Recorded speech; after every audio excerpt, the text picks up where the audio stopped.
Hi, Yeah. Carsten. Hi, Bernhard. Another day, another video, right?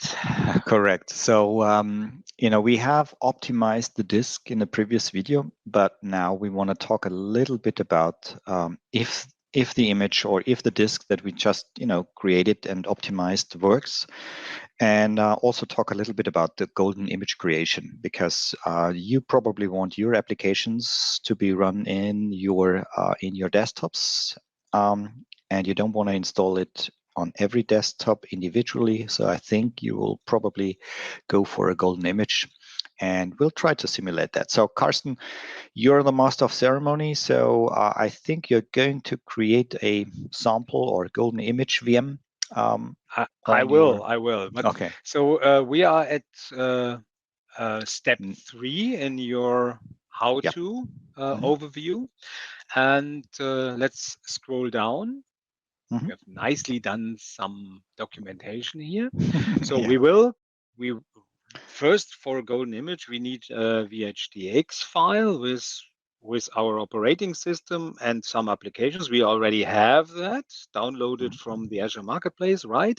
We Mhm. optimized that image a bit in size in step Mhm. 2, and now we want to do something in the VHDX. For example, do Mhm. Windows updates, because we downloaded a very recent one, but maybe there are more updates, and it's nice if you have a golden image to Mhm. deploy Yeah. from the newest update level. Then, if you like I would say the Azure resources are mostly in English, I assume. So maybe you have another language, and for us that would be German, for example. Install some things in there, and maybe some applications. So Bernhard will tell you a bit about this process while I doing the work. So, but first, let me start here. I have the Hyper-V Manager. Mhm. You see here, we have already prepared 2 virtual machines that we need later.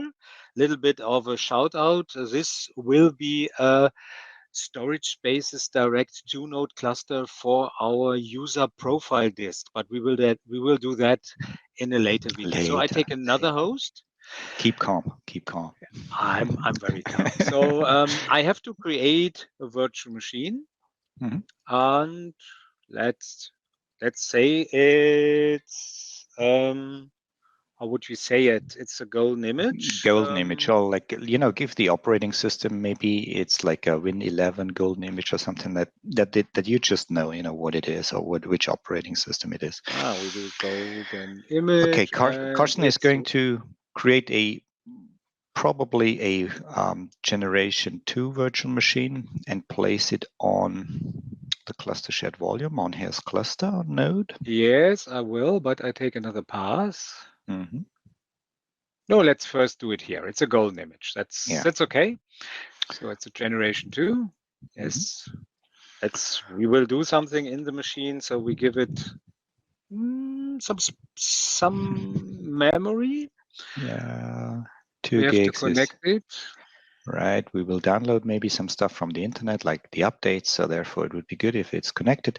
And we're not Yeah, attaching a new disk. We are attaching we, a clone of the existing one. So yeah, you we have might, already one, so I have to copy it, right? yes, make a copy. Don't take the only one that we have. So It's- That's so true. That is and so true. We have it in images, and it was mhm, this one. It's a multi-opt. I think, was it the yeah, Yes, you yes, renamed it. So yes. yeah, so from the It's yeah, from yeah, yesterday, the 1st of sorry. August. Yes. Yeah, yeah, all good. This was the name in your script, by the way. Yeah, It's not my yeah, name, okay? apologies. So Okay. now we have a little bit of a problem. I Mm, haven't have the directories yet. So I will do an attach of the virtual disk later so that right. the directory structure is generated for me. Okay. And now you see we have here there is our golden image, hmm and the correct path would be a subdirectory with the name virtual hard I think you have a disks. typo here, Yes, I have but virtual hard disks, right? Oh, it's Virtual. not right. It's not right. It's not right. Where's the rename again? Virtual hard Okay. disk. But we Yeah. can also peek in another machine, for example. No, take it. It's Yeah, yeah, all good, all good. it's okay. I mean, it doesn't. As long as you know where it is. Yeah, but I like to be correct. So now I have lost in the copy paste buffer the image. I have to do it again because I copied the name. Copy, collect, Hyper-V, golden image, disk, and put it in here. Okay, all good. Okay, so next thing would be to attach the disk and then make sure that it's booting from the disk. I think you also like to, the automatic stop action might be, yeah, that's my thing that I usually do if I create new virtual machines. I do that too. Good to mention it. Okay. So wait. Yeah, it's just one disk, so we probably have that space on the drive. But anyways, so there is a disk. Mm-hmm. Can do an inspect here. Yeah, it's our maximum size. It's compressed, nice.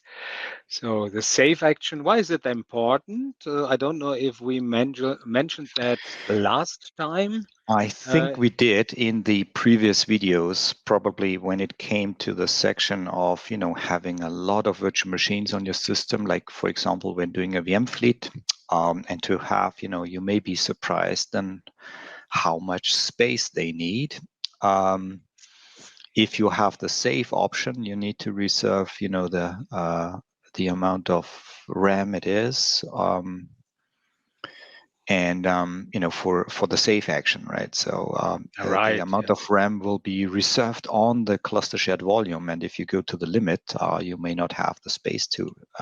That's sometimes a little bit tricky, right? So in order to avoid that mechanism, not saving means shutdown. Yeah, I had a customer who had a lot of Exchange servers. You said that. Yeah, with 100 gigabyte of memory for each Exchange server, and we were talking about over 100 Exchange servers. And they didn't know that, so they had the save action. And when you start a VM, it will reserve 100 gigabyte in the config file per VM. Yeah. And with more than 100 VMs, 100 times 100, we have 10 terabyte of space on your maybe expensive storage that is wasted, and you really don't need that. Because in the cluster, if you shut down a node, the VM would be live migrated. We talked about that in the cluster settings. Only if you say don't live migrate when the node is shut down, then the save option should take place. So now we are here. We have which is what we wanted to see, right? So I mean, we downloaded an image from Azure, we optimized it, and it's still bootable, which is good. Yeah, it is. But now we have to do some things here. So I would assume we use a German keyboard here, huh? Yeah, we do. You maybe not if you watch from UK or Indonesia or wherever you choose your keyboard and your preferred app language, maybe. So we go with German here. Our home country is also not the United States. Maybe we change that too. Yep. So no, it's up. So there are a lot of G's here. Yeah. Right, we go to next. We have the license terms we have to accept. And now we have to give the administrator password, and we take the same one that we had in the previous video series.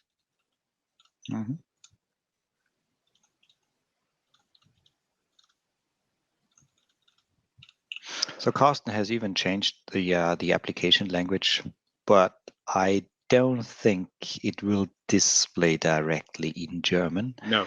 So don't be surprised. It may download the language pack. I'm not quite sure about that operating system. I'm not a client operating system man, by the way, so sorry for that. But I mean, there are processes out, for getting the right language pack. I mean, you probably, if you're a client admin, then you know the process of downloading the language packs. There is also possible to script that. However, it's a little bit tricky in order to, get all the languages for the applications as well. But you can do it. And that's maybe something that you would do in a golden image, especially. I mean, it's depending on your users, but probably that's one thing, because we as Microsoft, we don't provide the Windows 11 multi-session image for other languages than English. We don't have the images, right? I have the same excuse than Bernhard. I'm also not a client guy, and there will be better processes out there. So don't take what we show you here as the golden way. Yeah, you can do me a favor and hit the Windows R or execute a WinVer on this one to show the operating system version. So if you hit the exit, yeah, you can Windows R is not working. I need a shell for that, so I would go with. Oh, this is the wrong window. I go here, right click, and I take terminal. Yeah. Yeah, and then we can do WinVer you wanted, right? Yes, and you should see the Windows 11 Enterprise multi-session operating system in the text. Here it is. Yeah, right. It's tiny, but it's here. Yeah.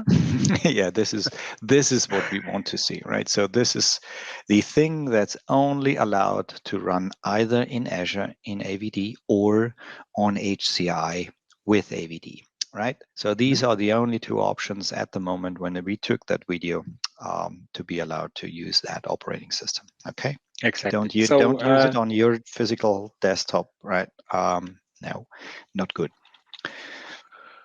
So we go to updates. We wanted to update our machine, right? Yep. Let's see if we do have check for updates. I mean, we took a rather late or the latest build, right? So chances are from that July, so there shouldn't be much. Maybe some Defender updates.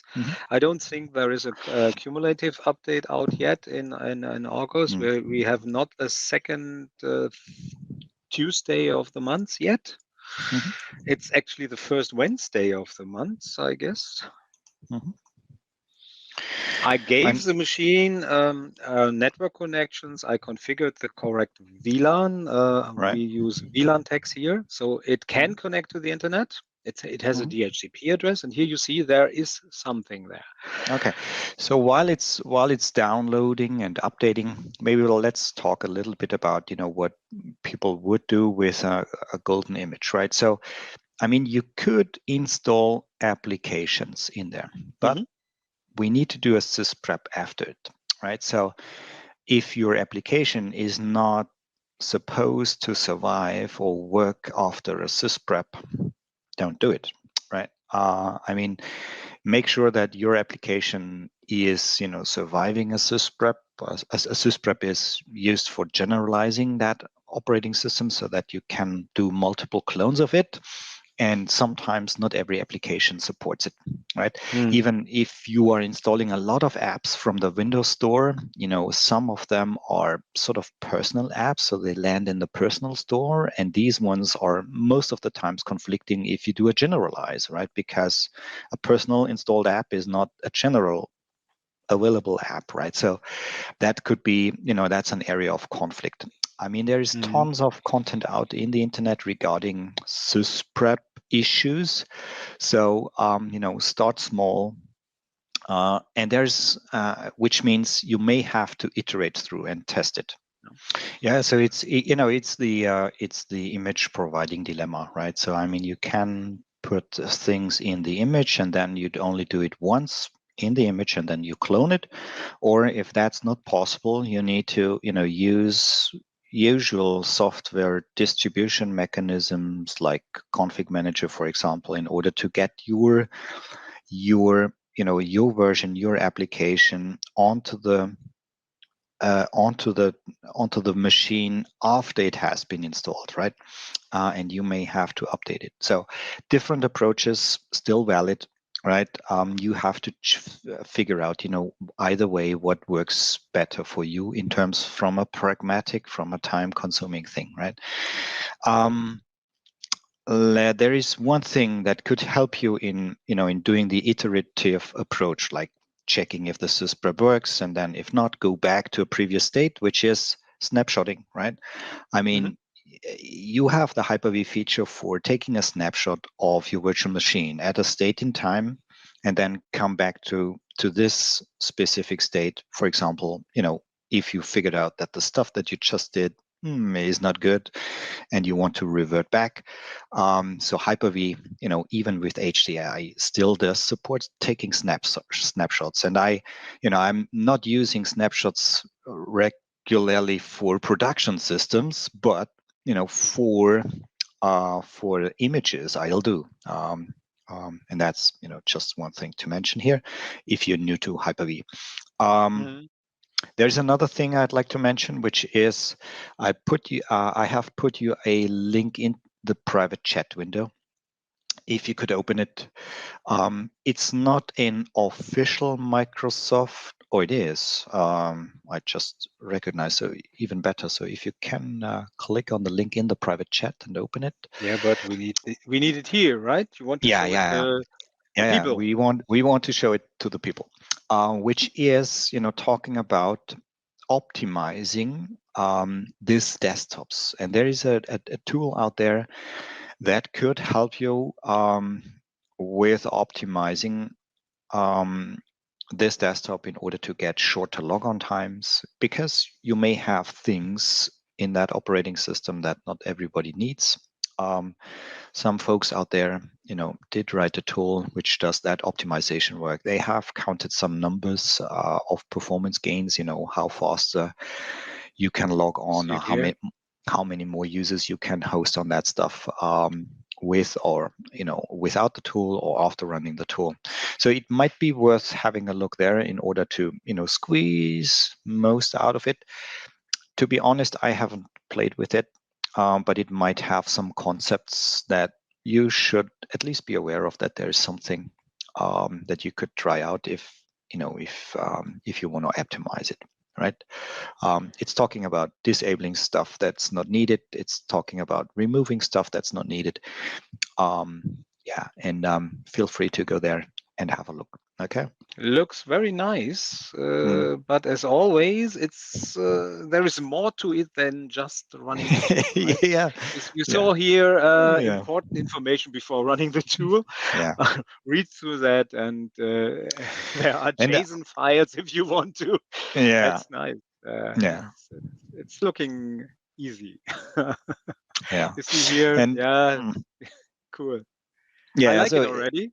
Yeah, it depends on how deep you want to go, right? But at least we mentioned it, and that's, I think, part of that process. There is another thing, if it would be Azure Virtual Desktop in Azure, you would have something, like the Azure Image Builder, which is sort of, or the Compute Gallery, I think it was renamed, which gives you the opportunity to automate the creation and the storing of images, right? And I think you can even customize it with your own scripts. So for example, you could script to trigger off the update process, and then have a fresh updated system parked aside. However, the only caveat to this, it's an image then in Azure, right? So you would either need to download it like we did before, or you would, sort of try to simulate the same stuff on premise. There are also tools for doing updates or image management on Hyper-V. For example, Packer from HashiCorp. You may know HashiCorp from Terraform. They also do that kind of stuff, not only for Hyper-V, but for a lot of other platforms as well. So if you want to look for the automated way of image creation and maintenance, you can do that, or have a look there. But you don't have to do that. This No. is, of course, if you deploy a lot of VMs, have a lot of users, there will be a time where automation is the better way instead of doing all the processes manually. But if you deploy, like we do here, 2-4 virtual machines where you can host maybe 10, 20 users in it, you can do it manually. Yeah? But there is a lot of stuff you can do to automate that, right, Bernhard? You don't let our viewers shy away. We have to do Yeah. automation and No. everything, and maybe even PowerShell. No. Yeah, that's But you why we see don't here, we don't we you don't see we here, don't show we don't show PowerShell here at that session, right? So this is but there will be all more manual. PowerShell. Yeah, you can update your image Yeah. yourself. And I think we don't wait and keep on talking until this one is installed. So I think we'll flip or fast forward the video for We fast this. forward to the finished installation of the cumulative update. I was assuming the Microsoft image had it already in it, but it wasn't. Okay, Carsten. Hey, the update was successful, right? Yes, it took ages, I would say 20, 25 minutes. Yeah. And I was unsure because it was halting at 25% forever. So I closed the update window and opened it again. This is Mhm. why we don't have the other 3 updates stated here. Okay. And Bernhard and I, we discussed a bit in the, in the meantime. And we want to try to install Notepad++ into Yeah. this. But So before before we do that, before we do that, I think we should give it a restart, because sometimes these major updates, perform some actions while the user is logged off. yeah, So we maybe do also that, at but maybe we should do a checkpoint, or should yeah we do that after the restart? after the restart, I would say. Okay, then let's do the restart. While that, we can go to the Hyper-V Manager. Mhm. And in the failover cluster manager, I think you don't have the possibility to do a checkpoint. So you can do it in Hyper-V Manager, you can do it in PowerShell, and you can do it in Windows Admin Center, I guess. So here is our machine, and here's a checkpoint part. You see we don't have a checkpoint. I go exit. It doesn't want me to reconnect. Yeah, this will maybe not work because it's installing the update, so don't use the Yeah. extended session mode. Just use the not extended one, and there Correct. is our Yeah. console doing the update. So going back to the checkpoint. I Checkpoint can, was just smiling, but because I was, thinking the same way that you were thinking. yeah. But anyways, So okay. for checkpoints, we have 2 different kind of checkpoints. We can do a production checkpoint, and we can Mhm. do a standard checkpoint. And a standard checkpoint, if we have a running machine, would save the memory, would save the processor state, and then we can, if we apply the checkpoint, we can start where the machine was running. So it will be the next processor command. A production checkpoint is like a backup. Don't use it as a backup, but it will introduce a VSS, like the VSS snapshot into the machine. The machine knows I will be backupped soon, so I care about everything that had to be consistent, and then Mhm. we do a snapshot. And Mhm. if we apply a snapshot, the machine is shut down. Yeah? So Mhm. it's It depending feels like, per so if you would machine. reapply a virtual machine's snapshot, what was it? A production For checkpoint? the production checkpoint, Then it exactly. would feel like, if you come back to that one, it would feel like the virtual machine was switched off with that. Yeah, like a restore from a Yeah. backup. It's not Yeah. running if you apply a Mhm. backup, you have to restart the machine. Mhm. So if you go here to the virtual machine, it's in the setting of the virtual machine, which kind of snapshot it does here Mhm. under checkpoints. Mhm. This is a default production checkpoint. Yeah, and we will do that. I changed it because I was thinking if this machine will not going on with the patches and it hold at 25%, maybe I do a checkpoint, restart the machine and look if it's still working, but we don't have to do that. It finished. So here is a production checkpoint. And if it's up and running, we can do the production checkpoint. You see here, it's creating the checkpoint. And then if it's finished, we get a confirmation. And here we have our checkpoint. So now we can continue with the machine. And I switch to the enhanced session mode. For copy and paste functionality. Exactly, which sometimes really useful. How you enable it. Watch series number 1. It's a setting on each Hyper-V, and you can do it on the failover cluster or with Windows Admin Center for the whole cluster, I think.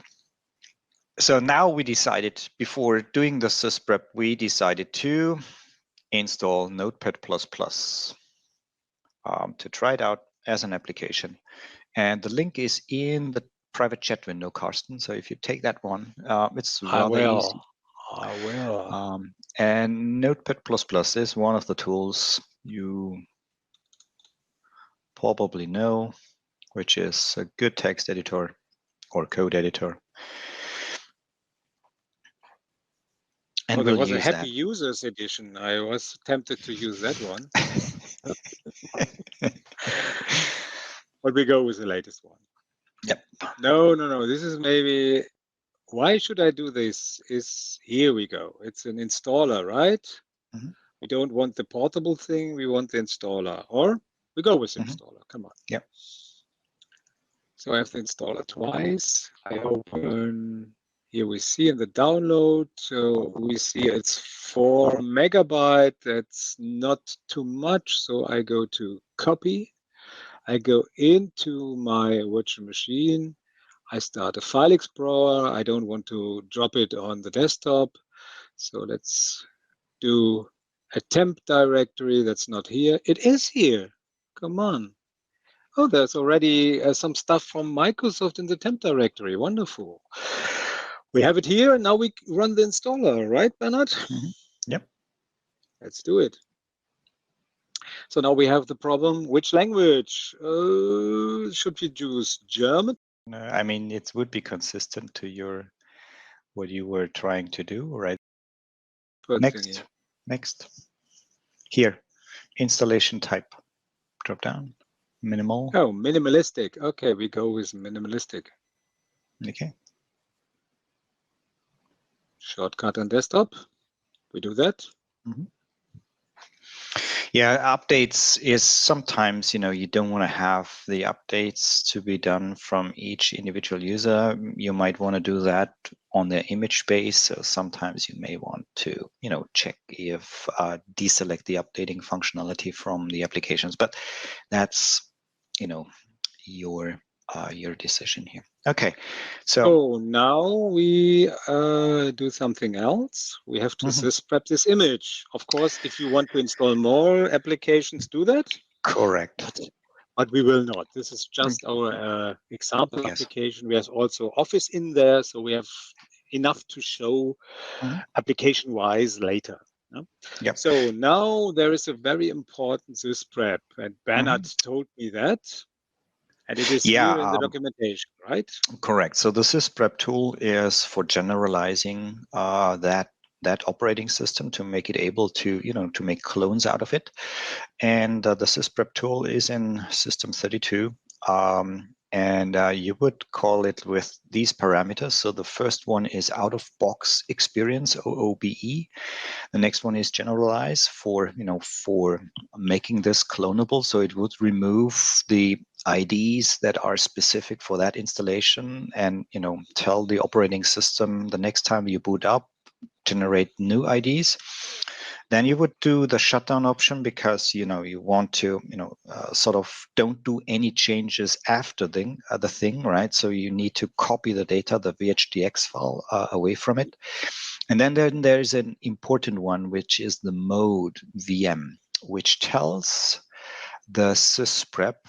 I think it goes into the sort of drivers and the hardware setup thing, which tells the system or the Sysprep, hey, you have been running on a hypervisor, right? Simulating the hardware X, right? And you're going to be running on a hypervisor. Yeah, the clones that are made out of this Sysprep stuff is going to run on the same hypervisor as well. So don't bother with, the driver check or with the hardware, reinitialization. Make sure that you're probably running on the same hardware as well, or on the same hypervisor, and that speeds up, the boot time from a cloned image dramatically, right? So sometimes if you omit this, you would end up, creating a clone from that Sysprep stuff, from that virtual hard disk, and then wait for a long time for the hardware process to reinitialize. But with the mode VM, it should be much faster. Let's run it and see how that goes, right? So it should shut down the system. Here is the Sysprep. I didn't see it. So there it is. So it takes a while, and then it will shut down the machine. And then don't power it up again. Yes, because it would, sort of personalize again, like a fresh installation. So this would be then the time to, move away, to extract the disk, to copy it aside, right?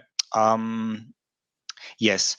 So usually, I mean, what you could do, and after, usually a lot of people, especially the Windows guys, know this. You could work with unattended files, right? In an unattended file, you could provide like an answer file, to give the virtual machine the information that you would usually type in for language settings, time zone settings, name of the OS, for example, right? That can be customized, with an unattended XML. And this is what you could do after, with that golden image, with that disk that you're just, creating, or with that that we are just about to detach. Yeah, but that's.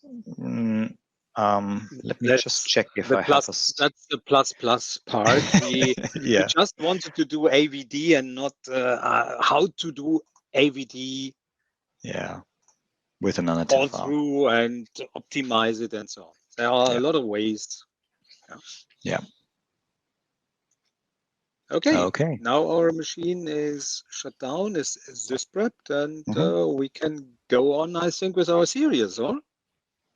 No, I think you would need to export the disk because you made a snapshot out of it, and now look at the disk structure, what we have, and maybe we want to have it a little bit in a different way. Delete this one, or do you want to go back to the snapshot anyway? Then we have to export it. You're right, to get one VHD and not a VHD with an AVD. We can look for it. Oh no, we had the path here, right? Here we are. You mean we have done a snapshot? So our original VHDX has a conserved checkpoint. It's not changed, and all the changes went to another file, right? Correct. So how do we proceed, Bernhard? Should we delete the checkpoint, or should we export it? So if you do a delete of the checkpoint, it would merge it would merge into one file, right? I think you could. What I would do personally, I would want to keep the checkpoint, but I would, go for the disk and try to do a copy of it. And I think you have under Hyper-V the disk settings. You can do a copy of the disk. Right, so I believe if you go to edit disk on the right-hand side, that's how I would do it. Right, edit disk. Navigate to the difference in disk, please.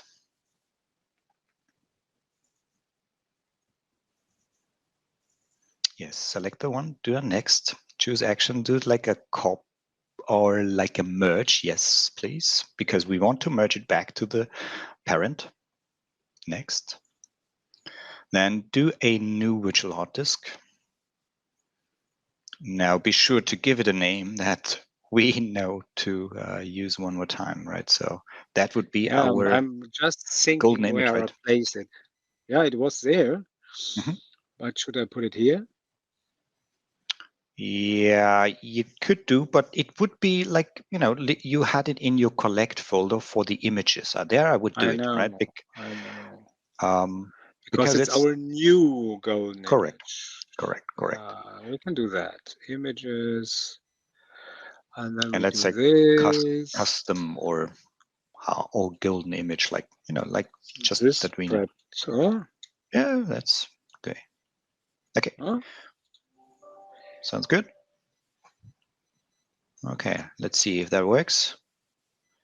It should be how much? A little bit more than like the previous one. Oh, your system is fast. Sometimes it is. Not with IOmeter, but this time it is. Okay, let's see if we have it. There you go. Here And it it is. contains the updates and the application. So I A think 3 we are gigabyte larger, right? Notepad++ is very a big application and some battery. I would assume this The is the other way update. around. But anyways, okay, now we have the golden image, and I think we are good for this video. So let's go to the next one, which is Let's do FS Logic. okay. Bye.